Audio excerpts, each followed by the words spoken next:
En el marco de los trabajos del 18º Congreso y Curso Internacional ESEF 2007, tengo el honor de presentar al doctor en Filosofía y Ciencias de la Educación, Miguel Ángel Sierra Zambrano, quien además cuenta con la licenciatura en Ingeniería y Educación Física por la Universidad Politécnica de Madrid. Si esto no fuera poco, su acervo cultural se ha acrecentado con los estudios de una diplomatura en docencia EGB por la Universidad Autónoma de Madrid.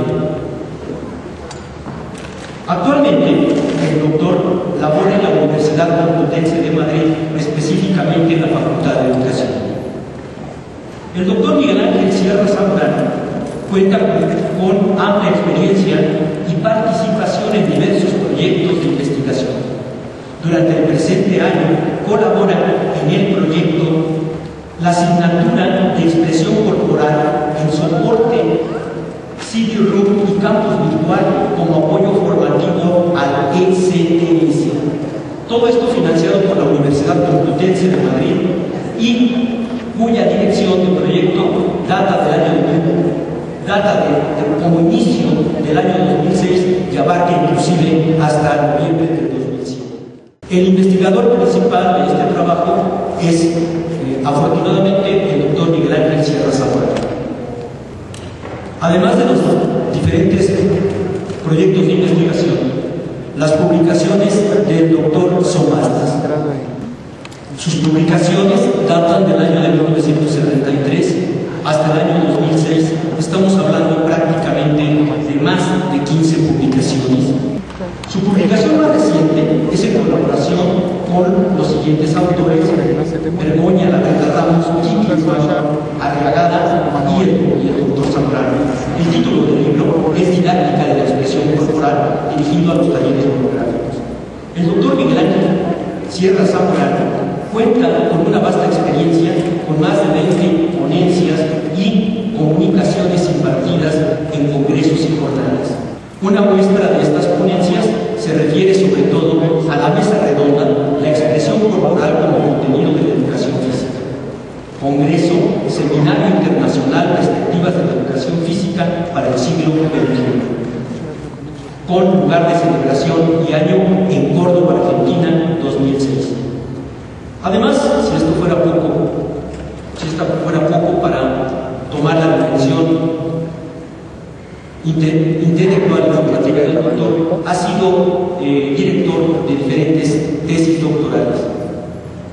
Dentro de las otras actividades profesionales del doctor, podemos destacar que ha sido miembro del comité organizador del 9º Campeonato de Europa de Gimnasia Deportiva Masculina y Femenina por la Federación Española de Gimnasia Madrid, en el Palacio de los Deportes Madrid, del año 1971. Su actividad profesional más reciente es como ponente permanente en las jornadas de acogida a los alumnos de nuevo ingreso en la especialidad de Educación Física, para servicios de orientación universitaria de la Facultad de Educación de la Universidad Complutense de Madrid del año 2004 a la actualidad.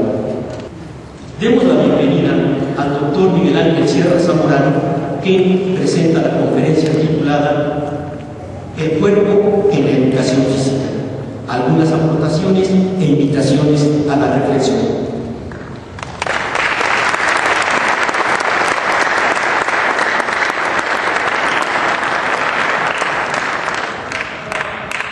Bueno, en primer lugar, muy buenos días a todas y a todos. Quisiera comenzar agradeciendo la invitación a este congreso, en primer lugar al licenciado Macario Molina Ramírez, director del ESEF, y a la doctora María de los Torres Hernández, coordinadora general.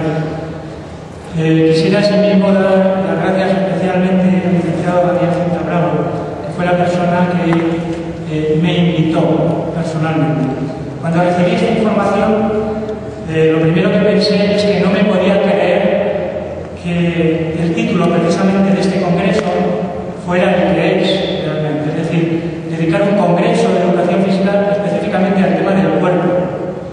Y a lo largo de la conferencia verán ustedes por qué no me lo podía creer en un principio.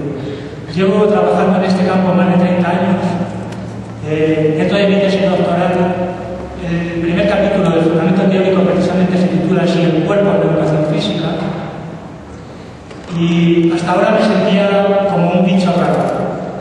Como un bicho raro porque jamás había encontrado ningún profesional de la educación física que estuviese verdaderamente interesado y que hubiera profundizado sobre el tema del cuerpo. Y al darme cuenta que había alguien que tenía la sensibilidad, como los dos licenciados que acabo de nombrar y la doctora, de plantear un congreso en su totalidad sobre el tema del cuerpo, me sentí gratamente impresionado. En primer lugar, me di cuenta que seguía siendo un bicho, como diría mi amigo Cortandore, pero realmente no era un bicho tan raro, porque había otras personas que en algo se parecían a mí de alguna manera. Bien, vamos a empezar a abordar el tema del cuerpo en la educación física. Les aseguro que no les voy a dar ninguna solución, les aseguro que no les voy a dar ninguna receta, no les voy a dar la verdad absoluta ni nada por el estilo. Simplemente les voy a invitar a reflexionar, a que me acompañen en este viaje por la historia, fundamentalmente la historia de la educación física, por supuesto, pero también por la historia de la humanidad, para ver qué es lo que ha significado el cuerpo a lo largo de toda ella. Estarán ustedes acostumbrados a que les haya hablado del cuerpo y normalmente les haya hablado del planteamiento de los clásicos griegos, fundamentalmente de Sócrates, Platón y Aristóteles, y que como muchos se haya llevado a la Edad Media y un poquito más allá, quizá al racionalismo, a Descartes, al siglo XVI o al siglo XVII. Pero ahí es donde normalmente se acaba el conocimiento sobre el tema del cuerpo. Y les aseguro que precisamente lo más interesante y lo más sustancial viene a partir de ese momento. Precisamente del siglo XVII, del siglo XVIII, y sobre todo lo que hay hecho en la actualidad. Y a nosotros lo que más nos interesa sobre el tema de la educación física en particular. Bien, vamos a comenzar. Veremos el cuerpo desde un planteamiento epistemológico, entendiendo la epistemología como la ciencia que trata de los fundamentos y de los métodos del conocimiento científico. Veremos el cuerpo desde el punto de vista de la antropología, como ciencia que trata de los aspectos biológicos y sociales del ser humano. Y veremos el cuerpo desde el punto de vista de la historia, como la ciencia que estudia y expone los acontecimientos pasados dignos de ser recordados, dignos de memoria. Ven ustedes ahí dos imágenes diferentes, muy diferentes referidas al cuerpo. Ven ustedes unos indígenas, a la izquierda, específicamente africanos, y a la derecha ven ustedes una imagen del cuerpo representado por un grupo español de teatro, quizá el grupo internacional más reconocido, La Jura del Vamos. Y son dos homenajes directamente al tema del cuerpo. Quisiera centrar el tema del cuerpo referido fundamentalmente a cuestiones como su extensión, sus límites y su profundidad. No sé si ustedes habrán pensado sobre estas cuestiones. ¿Qué es el cuerpo humano? ¿Cuál es su extensión? ¿Hasta dónde llega? ¿Cuáles son sus límites y cuál es su profundidad? Les aseguro que en función de la etnia, de la zona geográfica e histórica en donde nos estemos moviendo, la concepción del cuerpo será algo diferente en cada momento. No es lo mismo el cuerpo en Europa, el cuerpo aquí en América, que el cuerpo en África.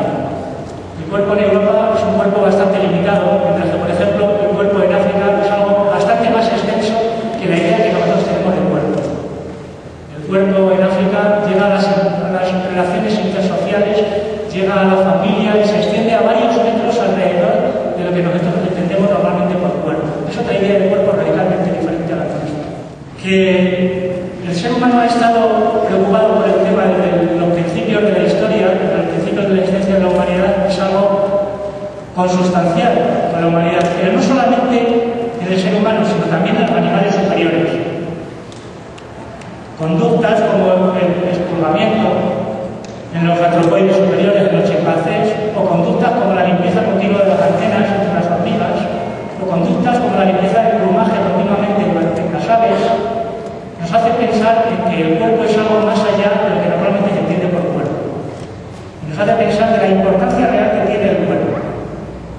Ahí ven ustedes a su derecha los semicuerpos comparados del orangután y el ser humano. Parece compartimos con ellos bastante más del 99% de nuestra clave genética y que nuestros cuerpos no son tan diferentes, a pesar de que nosotros, me estoy refiriendo a los seres humanos, a lo largo de la historia nos hayamos empeñado precisamente en creernos el centro del universo y tan diferentes de los otros animales, pero parece ser que no somos tan diferentes.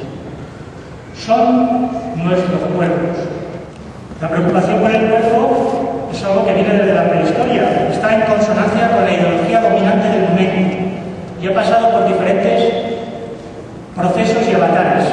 Desde la prehistoria, donde numerosas pinturas rupestres o esculturas como las voluminosas Venus así lo demuestran, hasta la más rabiosa actualidad, en que vivimos una verdadera apoteosis del cuerpo. Ahí ven ustedes a la izquierda una imagen de una pintura rupestre que tiene 30.000 años de historia a sus espaldas. Y no es nada más que la imagen de un coro de mujeres bailando alrededor de un hombre, en una danza de tipo de incitación a la reproducción. A la derecha ven ustedes un puroi griego. El puroi era el guerrero, el oplita, el guerrero de a pie. Y por excelencia, además, era el atleta. Cuando se iban a los Juegos Panhelénicos, todos ustedes saben que había 4 Juegos Panhelénicos fundamentales, los olímpicos, los sísmicos, los píticos y los nemeos, iban de esta risa, de esta forma. Ese puroi está sacado precisamente de un atleta participante en una de aquellas primeras competiciones panhelénicas. El cuerpo humano ha sido visto siempre desde perspectivas muy diversas, desde la cultura popular, desde la ciencia, desde las artes, desde la religión, etcétera, etcétera. Aquí lo vamos a ver fundamentalmente, primero desde la cultura popular, después desde el punto de vista biológico-comportamental, seguidamente desde el punto de vista intelectual y por último desde el punto de vista de la historia de la educación física. Ahí ven ustedes diferentes representaciones del cuerpo. En la parte superior hay un pigmeo. Aquí abajo a la izquierda está la representación del cuerpo máquina de Descartes. En el centro, la danza de Matisse, que todos ustedes habrán reconocido en el propio programa de este congreso. Y por último, a la derecha, la imagen del cuerpo del hombre y de la mujer, específicamente de Adán y Eva, en la primera Biblia de Carlos Eucardi. Con demasiada frecuencia, y suponemos que no conscientemente, desde la educación física, las bases axiológicas con relación al cuerpo han sido olvidadas. Quizás precisamente por dárselas por supuesto. Como decía Uva, el último en darse cuenta de la existencia del agua suele ser el pez. Pues en educación física nos pasa eso. Los últimos en darnos cuenta de la existencia del cuerpo somos nosotros, los propios profesionales de la educación física, que estamos a diario trabajando con el cuerpo. Pero como lo vemos diariamente, no nos damos cuenta de que el cuerpo está ahí. ¿Cómo lo utilizamos? ¿De qué forma y para qué lo utilizamos? Esa es la reflexión que yo vengo a invitarles a ustedes aquí. La educación física, las bases axiológicas, ha hecho siempre referencia a lo largo de la historia fundamentalmente a 2 cuestiones: a su apariencia y a su competencia. Ven ustedes ahí a la izquierda el discópolo de Mirón. Esa copia es una copia romana. El discópolo original de Mirón se perdió. Y eso es una copia romana del siglo V a.C., en mármol. Está en los museos vaticanos en Roma. A la derecha, esa fotografía de las colonias de verano de los niños que promocionó Pierre Carrevas en Francia en los años 60 y 70. Repito, en lo que nos hemos fijado normalmente ha sido en la apariencia y en la competencia. ¿Cómo es el cuerpo y qué es capaz de hacer el cuerpo? Poco más. Entremos a ver el cuerpo humano desde el punto de vista de la cultura popular. Una cultura social del cuerpo debería abarcar tanto las conductas de existencia como las de desenvolvimiento. Acertijos y adivinanzas, canciones, cuentos, juegos, mentiras, patrañas, poemas, retailas, trabalenguas, etc. Supongo que ustedes tendrán mucho.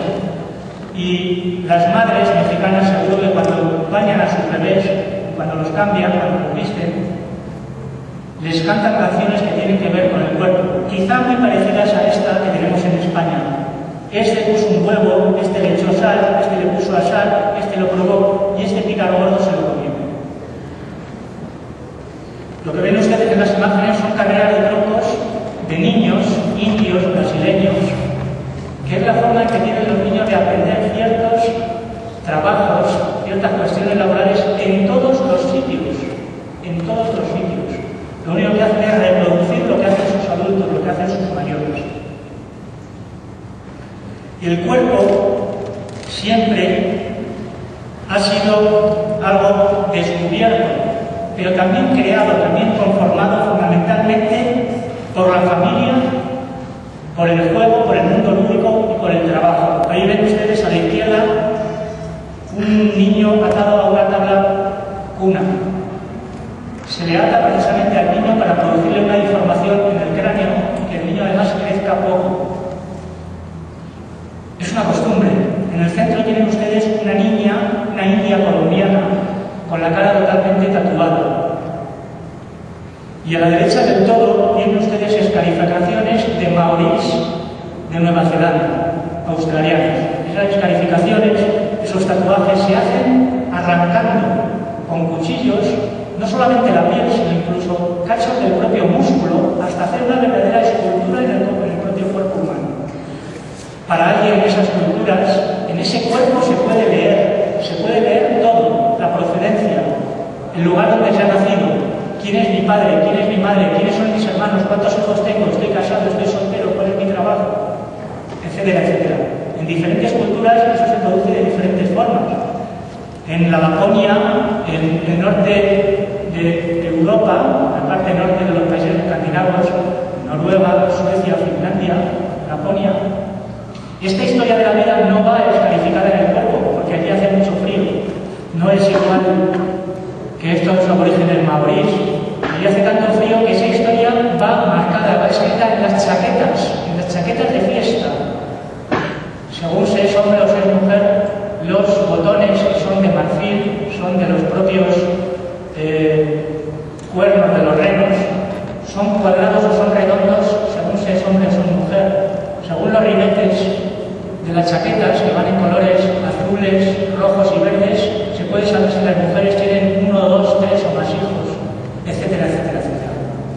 El cuerpo es algo que nos marca, el cuerpo es algo que nos define. Repito, la familia, el juego y el trabajo, así se conforma el cuerpo. En las culturas arcaicas, el cuerpo tenía una importancia fundamental. Homero, la Ilíada y la Odisea, definen precisamente a los héroes por las características corporales. Aquiles, el veloz; Héctor, el fuerte; Menelao, el rubio, etcétera, etcétera. Siempre referido al cuerpo. La cualidad física por excelencia para los griegos clásicos, por encima de todas las demás, era la velocidad. Más que la fuerza, la resistencia, la flexibilidad, siempre la velocidad. Y Aquiles era el más veloz. Ahí tienen ustedes a la izquierda a Aquiles y a Briseida, la esclava que le retira a Agamenón al principio de la Ilíada, por la cual Aquiles no lucha en la guerra de Troya hasta bien entrada, más allá de la mitad de la Ilíada, después de la muerte de su amigo, de Patroclo. Ahí en el centro tienen ustedes una representación de Doré, de Don Quijote y Sancho Panza, dos herederos de nuestra literatura. Y ahí a la derecha del todo una pintura alegórica a Gregorio Samsa, el hombre que se volvió escarabajo en la novela La Metamorfosis de Kafka. Todas imágenes referidas al cuerpo, representaciones del cuerpo. El cuerpo humano siempre ha sido visto desde perspectivas muy diferentes. Arquitectos, escultores, pintores estudiaron el cuerpo humano hasta llegar a crear cánones. ¿Qué es un canon? Es una regla de las proporciones de la figura humana según un tipo ideal, modelos de características perfectas.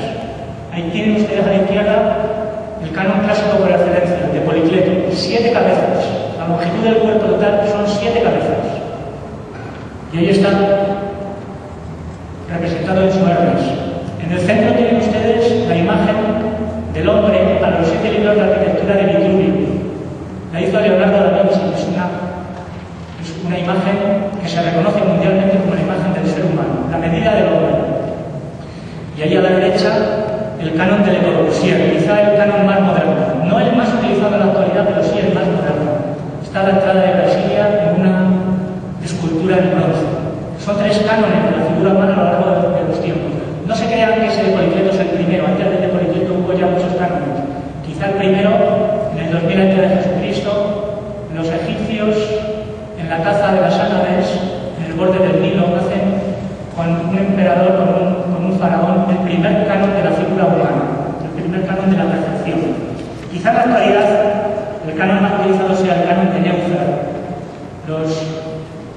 Las personas que hay aquí aficionados a la arquitectura sabrán Neufeld, uno de los fundadores de la Bauhaus, y que hizo un canon para la comprensión de la casa actual, la casa donde vivimos.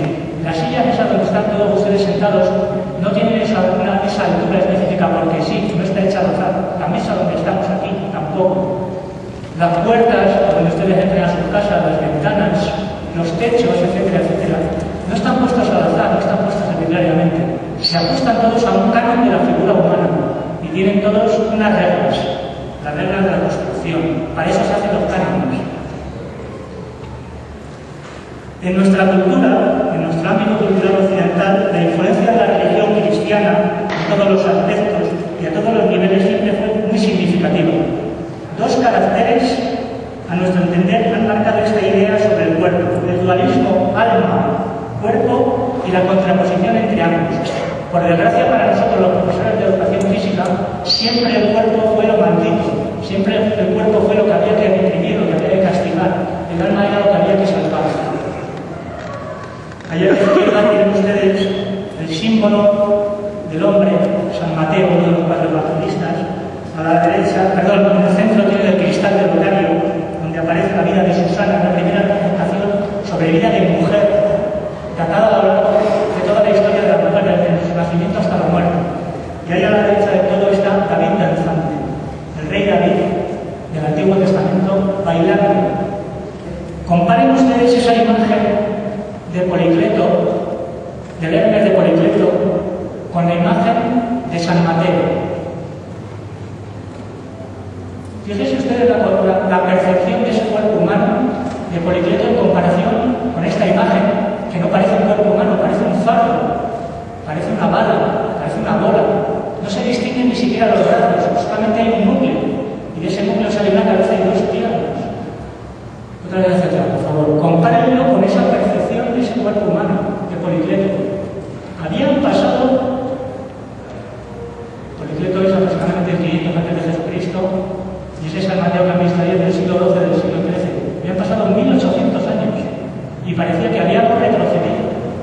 Una enormidad. Parece mentira, ¿verdad? Seguimos adelante.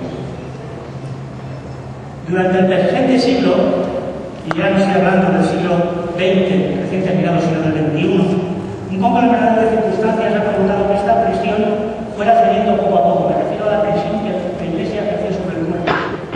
La extensión de la educación a la totalidad de la población, que se ha dado a llamar la democratización de la educación. La difusión de la cultura por los medios de comunicación de masas. ¿Se ustedes cuenta que en los tiempos de Policleto una noticia tardaba 20 años en dar la vuelta al mundo? En la actualidad una noticia tarda segundos. A veces podemos ver las noticias según se están produciendo. Recuerden ustedes lo que pasó cuando cayeron las Torres Gemelas en Nueva York. Se estaban viendo en directo, no eran ni segundos. Los movimientos juveniles, los movimientos de liberación de la mujer, la secularización de la sociedad, etc., han traído otros nuevos aires que han ido transformando poco a poco la idea que sobre el cuerpo se tenía. Pero el cuerpo humano también en estos momentos ha sufrido de muchos excesos, a veces excesos intolerables. Por ejemplo, los excesos que llevan a ciertos seres humanos el culturismo o otro tipo de comportamiento, otro tipo de costumbres. En el centro, Kai Rivers, la finalista de 100 metros en la última Olimpiada, y esas uñas. que a más de uno y a más de una seguro que les dan grima. Les hacen chipear los dientes. No es la primera vez que vemos imágenes sobre eso. En la cultura china antigua, tener las uñas largas, hasta de más de medio metro de longitud, era el signo distintivo de los mandarines, de los emperadores, porque ellos no tenían que trabajar, que hacer trabajos manuales, tenían servidores que se los hicieran. Y llegaban a tener, tanto los mandarines, tanto los emperadores como las emperadoras, llegaban a tener uñas de más de medio metro de longitud.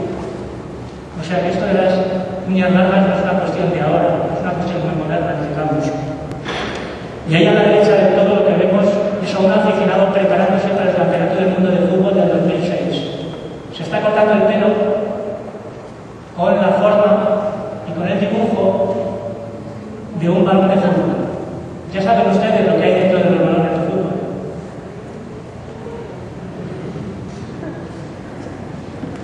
Y por último, también el arte a veces, como en este caso el colombiano Botero, hace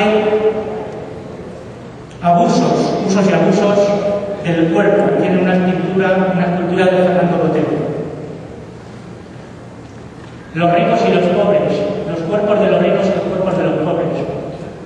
En el mundo norte, en el mundo civilizado, en el mundo rico, la enfermedad fundamental es la obesidad, mientras que en el mundo del sur, en el mundo pobre, el hambre sigue devastando a la humanidad.